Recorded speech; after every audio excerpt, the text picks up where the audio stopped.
Hello students, आज मैं आप लोगों को अर्थमेटिक प्रोग्रेशन एनसीईआरटी के एक्सरसाइज 5.3 क्लास 10 का एक क्वेश्चन लेकर आया हूँ। और जैसा कि मैं देखता हूँ कि इस तरह क्वेश्चन में बहुत सारे स्टूडेंट्स जो हैं उलझ जाते हैं, क्योंकि आप लोग देख रहे होंगे इसमें ना ही ए दिया हुआ है ना ही इसमें एन दिया हुआ है। ठीक है, आपको A N that means last term दिया हुआ है, डिफरेंसेस दिया हुआ है और सम दिया हुआ है। तो कैसे आप फाइंड आउट करेंगे? कई बार ऐसा होता है कि कैसे किस फॉर्मूला को यूज करें और बनाएं। तो मैं बता रहा हूं आप लोगों को, ध्यान से सुनेंगे कि आप ऐसे क्वेश्चन को ये नहीं सोचे कि किस फॉर्मूला से बनाएं। बस आप क्या करें, जो आपको जानकारी है यानी ए एन का फॉर्मूला और एस एन का दोनों फॉर्मूला एक साथ लेकर चलिए, देखिएगा आपको सेट होता हुआ दिखाई देगा। ठीक है, तो सबसे पहले मैं बताऊं आपको, जैसे ए एन दिया हुआ है तो आप A N is equal to A plus N minus 1 into D. ठीक है, ये आप लिख लिया आपने, क्योंकि आपको ये पता नहीं है कि आप एस एन भी देख रहे हैं, इसमें ए एन भी देख रहे हैं, और ना ही ए दिया फर्स्ट टर्म दिया हुआ है ना ही एन टर्म दिया हुआ है, पूछ भी यही रहा है। तो ऐसे क्वेश्चन में आप डायरेक्ट पहले जो फॉर्मूला आपको ए एन का पता है वो आप नोट कर लीजिए, और साथ ही साथ एस एन का भी फॉर्मूला आप लेकर चले। एस एन इसको क्या होता है, N by 2 into 2a plus N minus 1 into D. यहां तक समझ में आ गया होगा। अब जहां जहां जो कुछ दिया हुआ है अब वैल्यू पुट कर दीजिए। ए एन के जगह पर आपको 4 लिखा हुआ है, आप यहां पर 4 दिखा दीजिए। ए तो आपको पता ही नहीं है, एन भी आपको नहीं पता है, ठीक है, लेकिन डी आपको दिया हुआ है कि 2 है। क्लियर यहां तक है। इधर भी आपको एस एन पता है कि -14 है, एन आपको नहीं पता बाई 2, ठीक है, 2 इंटू ए तो पता ही नहीं है, प्लस एन माइनस 1 और डी आपको दिया हुआ है 2 है। यहां तक उम्मीद है आपको अच्छे से समझ में आ रहा होगा। अब आप क्या करेंगे, ध्यान से समझने का प्रयास करेंगे। पहले मैं इसको थोड़ा सा और शॉर्ट कर लूं। यहां से आप जो डिवाइड में देख रहे हैं दूसरी साइड जाएगा तो मल्टीप्लाई के फॉर्म में होगा, यानी 14 को 2 से इंटू कर दें, और यहां पर आपके पास हुआ n। ठीक है, आप लिखे 2a प्लस, अब इस 2 से n को इंटू करेंगे तो आपके पास होगा 2n माइनस, और 2 1 जा 2। क्लियर है। अब यहां पर ध्यान से देखेंगे तो आपको दिखाई देगा 4 is equal to A plus 2 से n को इंटू करेंगे तो होगा आपके पास 2n, और 2 से इसी 1 को इंटू करेंगे तो आपके पास होगा 2। क्लियर है। अब क्या देख रहे हैं आप कि यहां से -2 को आप right side that means left side में भेज सकते हैं। तो आप दिखाएंगे 4 माइनस जो है लेफ्ट साइड जाएगा तो प्लस हो जाएगा 2 is equal to A plus 2n। Clear है, यानी कहने का मतलब हुआ 4 और 2 6 is equal to A plus 2n। ठीक है, अब ध्यान देंगे यहां पर आपका दिया हुआ है 14 2 यहां पर हो गया 28 इज इक्वल टू n, और ध्यान से आप देखेंगे तो आप इन तीनों में कॉमन जो है आपको 2 दिख रहा है। ठीक है ना, तो आप यहां से जैसे 2 बाहर करेंगे तो आपको यहां पर दिखाई देगा a प्लस n माइनस 1। ठीक है, अब क्या करेंगे आप, ध्यान देखें, अब इसे a को आप रोक लें।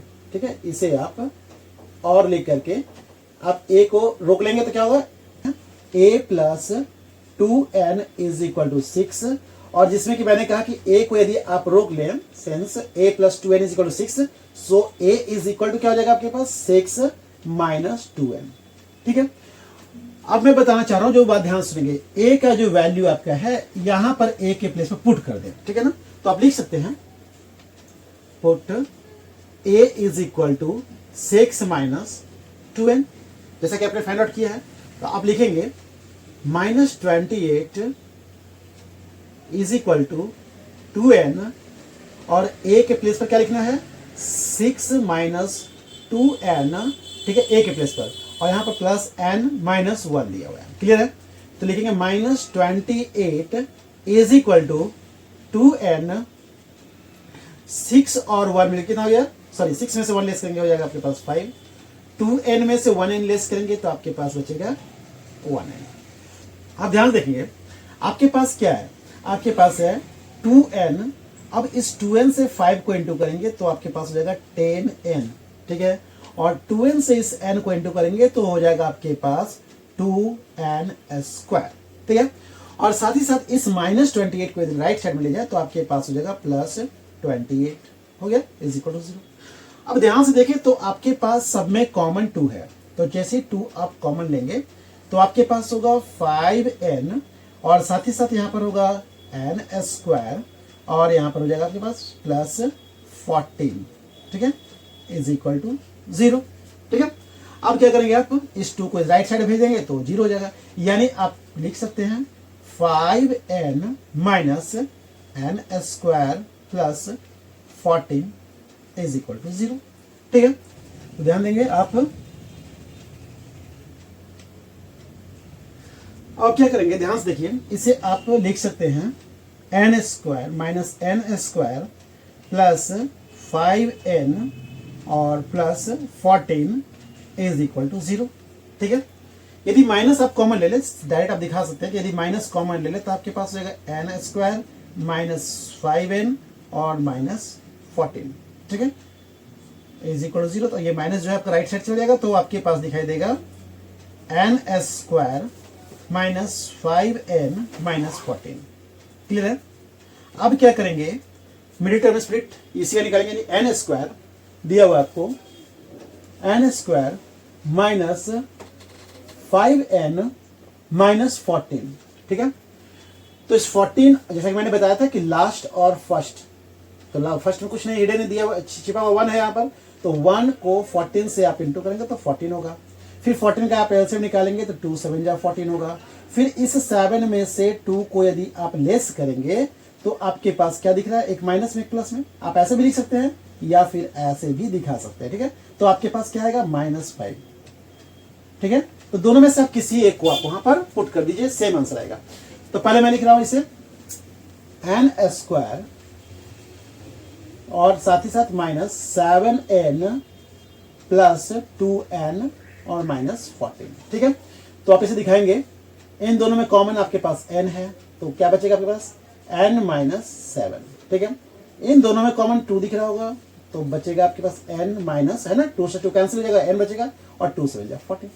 तो आप देख रहे होंगे कि आपके पास है n प्लस 2 और एक आपके पास दिख रहा है n माइनस 7। तो दिखाएंगे इसे आप, आपसे पूछा क्या गया था n का वैल्यू, तो चूंकि आप देख रहे होंगे since n minus n plus 2 is equal to 0 then n is equal to क्या रहेगा -2 और एक दिख रहा है आपको n minus 7 is equal to 0, तो n इज इक्वल टू हो जाएगा 7। तो चूंकि पॉजिटिव वाला लेंगे नंबर हम लोग, आपसे पूछा गया था n, तो चूंकि n तो आपने फाइंड आउट कर लिया, ठीक है ना, n आपने फाइंड आउट किया कितना 7। अब ध्यान से देखें तो आप a फाइंड आउट करते हैं, मान लिया इसको हम लोग 1 नंबर मान लेते हैं। नाउ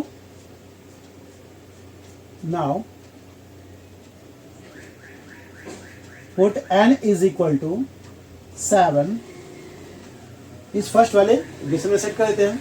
तो आप लिखेंगे a इज इक्वल टू क्या है 6 माइनस 2 इंटू n के प्लेस में क्या लिखना है 7, तो आपके पास दिखाई देगा a is equal to 6 minus 14, तो 14 में 6 से कितना आएगा -8, a का वैल्यू -8। तो आपसे पूछा गया था कि a कितना आया और n कितना आया, तो a आपका आया हुआ है -8 और n जो है आपने फाइंड आउट किया है 7। तो आप देख रहे होंगे इस तरह से आपके लिए मैं हर एक्सरसाइज से या अलग अलग चैप्टर से आपके लिए डिफरेंट टाइप्स के क्वेश्चन जो ला रहा हूं, तो मैं केवल इतना ही चाह रहा हूं कि आप ध्यान से क्वेश्चन को देखें, समझें और कैसे बनाना है। कई बार ऐसा होता है कि आप क्वेश्चन को देख के उलझ जाते हैं और समझ नहीं पाते बनाएंगे कैसे। तो मैं बार बार कह रहा हूं आप लोगों को बनाने के लिए टेंशन नहीं लेना है, बल्कि जो जो आपको पता है आप सारे वैल्यूज को, फॉर्मूलाज को पुट करते हुए आप आगे बढ़ें। आपको कहीं ना कहीं ऐसा दिखाई देगा कि जैसे मैंने दिखाया यहाँ पर कि a का वैल्यू जैसे मेरे पास आया, अगले वाले में क्योंकि 2 वेरिएबल जब भी होगा तो हो सकता है किसी एक वेरिएबल को आप पुट करते हुए सेकेंड वाले वेरिएबल में सेट कर दें, आपका आंसर आ जाएगा। तो मैं चाहूंगा कि यदि आपको फिर भी कंफ्यूजन लग रहा होगा, कहीं डाउट हो, तो कमेंट बॉक्स में अपने प्रॉब्लम जरूर शेयर करें। Okay students, thank you.